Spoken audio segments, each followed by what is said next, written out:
So today we want to talk about God as our loving Heavenly Father.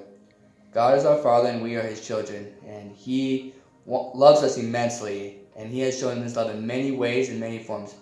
One of the ways He's shown His love is giving His only begotten Son to us, that we can live again and that we can return back to His presence. And one thing I've seen His love so much in my life, especially through different trials I've been through. He's just brought me closer to Him. And through that, I've definitely felt His love, and especially through prayer. As we give Him sincere prayer, He's always willing to show us the way, especially on this life, as it can be difficult sometimes, just like I've had personal trials in my life. He's definitely willing to love us and show us the way. We just got to be the ones to look for it. Yeah, but I can testify the same thing too. In my life, I've gone through many trials, many adversity in my life. But I know God has always been there for me. Even though at times I might not have seen it, but when I look back, He was there all along. He helped me out, and He supported me through my trials. And we know, and we can promise you that He will support you through your trials too, especially through prayer. And just looking for that guidance. He's always out there because we know He's so loving. And one thing He's always given us is families. He's blessed us with families in this life. And the question we want you to ponder is, how have you seen God's love in your life? Hi, today we just wanted to explain a little bit about how the gospel has blessed us in our lives and our families. I have seen in my life that although me and my family still have contention sometimes, and we're all still siblings and we have problems, I have seen that as we go to church together, or read our scriptures, or pray before meals or before bed at night, we will be able to be less contentious and have a greater love for each other, and a greater desire to support each other in everything. And I know that is through the Spirit that we're able to do that, and that we can have that love in our lives together. Exactly. I've seen that in my home as well.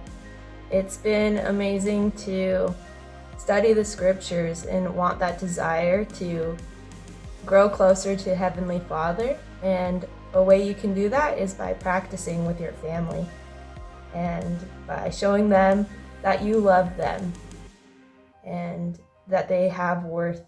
And I know that as you do these things, you can feel peace in the home and have an uplifting spirit there as well. Since the beginning of time, God has called prophets to lead and guide and direct His church. And after time, the people become wicked, so God takes away that prophet and his authority from the earth. But because God is a God of love, He will always reach out to us again by calling another prophet and restoring His authority back to the earth. These periods of time when there's a prophet and God's authority on the earth is called a dispensation. We see these patterns all throughout the Bible and the Book of Mormon. Heavenly Father sent His Son to earth to atone for the sins of all mankind and overcome death. During His earthly ministry, the Savior taught the gospel and performed many miracles. He called 12 men to be His apostles and laid His hands on their head to give them the priesthood authority. The fifth article of faith states that we believe that a man must be called of God by prophecy and by the laying on of hands by those who are in authority to preach the gospel and administer in the ordinances thereof. He organized His church, fulfilled prophecies, and was rejected and crucified. But most importantly, He completed the atonement. The Son of God, the Lord Jesus Christ, completed all of His Heavenly Father sent Him to do. The Great Apostasy. When Jesus Christ was on the earth, He established His perfect church. His church was built upon the foundation of apostles and prophets, and Jesus Christ Himself being the chief cornerstone. Eventually, Jesus Christ was crucified, but His church still stood on the earth because of the apostles who He had called and given the priesthood authority to. Over time, people rejected the apostles as well. The teachings of Jesus Christ still stood on the earth, but without the apostles, they really didn't know how to organize the church that Jesus Christ created. Many truth-seeking men decided to start forming churches of the things that they believed and taught. We can see many churches built upon the earth today with this same principle. And an Old Testament prophet said that, "Behold, the days come that I will send a famine in the land, not a famine of bread, nor a thirst for water, but of hearing the words of the Lord. And people shall wander from sea to sea, and from the north even to the east. They shall run to and fro to seek the word of the Lord, and shall not find it." The Savior's apostles foretold this universal apostasy, but they also foretold that the gospel of Jesus Christ would be restored once more upon the earth. So when Jesus Christ was on the earth, he had one church. And after he was crucified and his apostles were all killed, that one church became corrupted. Things were taken out, and we started to see the creation of other churches. And the different churches made it so there was a lot of different things that were being taught. In the 1800s, there was a boy named Joseph Smith who wanted to know the truth. He wanted to know more about Jesus Christ and salvation. And he saw that there was so many different churches, so he wasn't sure which of the ones he should join. And he was reading in the Bible one day, James 1:5, where it says, "If any of you lack wisdom, let him ask of God, who giveth all men liberally, and upbraideth not, and it shall be given him." Joseph Smith, he took that invitation to heart. He went out to a grove of trees and he prayed. Go. And so Joseph Smith, as he prayed, and these are the words that he has recorded, and he says, "I saw a pillar of light exactly over my head, above the brightness of the sun. It descended gradually until it fell upon me. When the light rested upon me, I saw two personages, whose brightness and glory defy all description, standing above me in the air. One of them spoke unto me, calling me by name, pointing to the other, saying, 'This is my beloved Son, hear him.'" And so at that moment, Joseph Smith was called as a prophet by God the Father and Jesus Christ, to be an instrument in their hands, and to, through him, restore the true church that Jesus Christ once had on the earth. And in time, the church that Jesus Christ established was restored in its fullness, and the restoration is still ongoing. The priesthood was restored, and the Book of Mormon is evidence of the truthfulness of what we share. Hey everyone, I am Elder Bond, and today we're going to be talking about the Book of Mormon, another testament of Jesus Christ. Now, what is the Book of Mormon?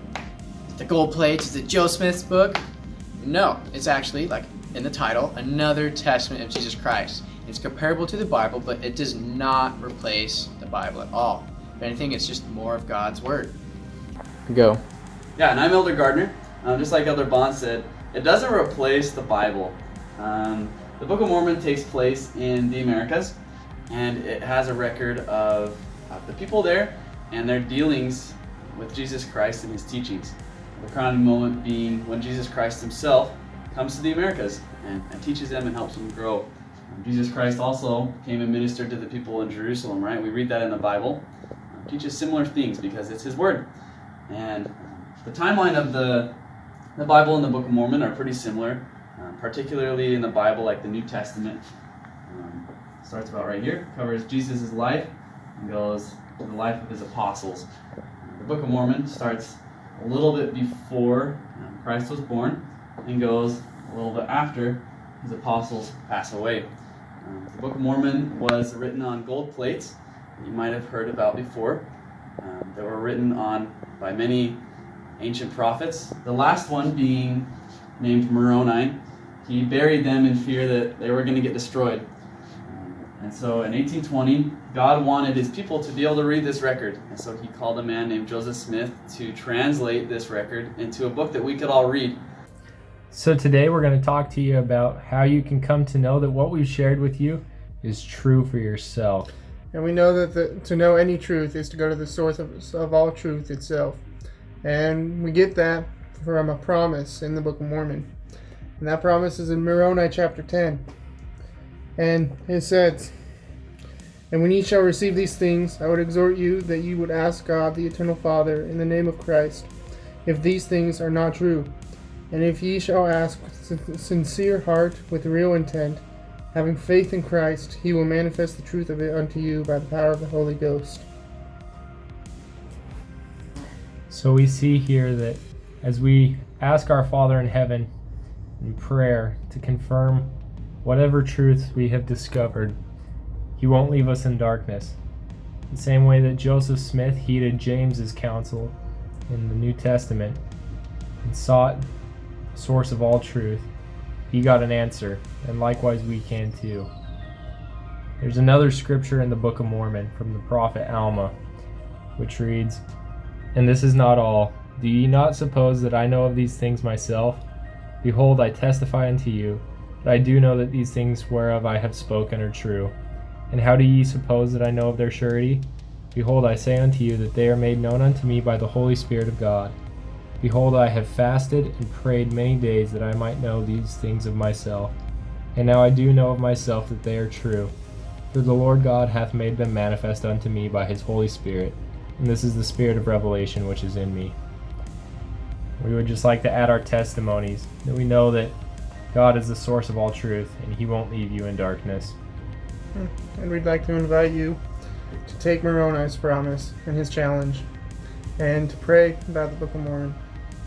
And we know, because we have done it for ourselves, and we know that if you ask with true and sincere intent, and ask in faith, you will receive that answer. In the name of Jesus Christ, amen.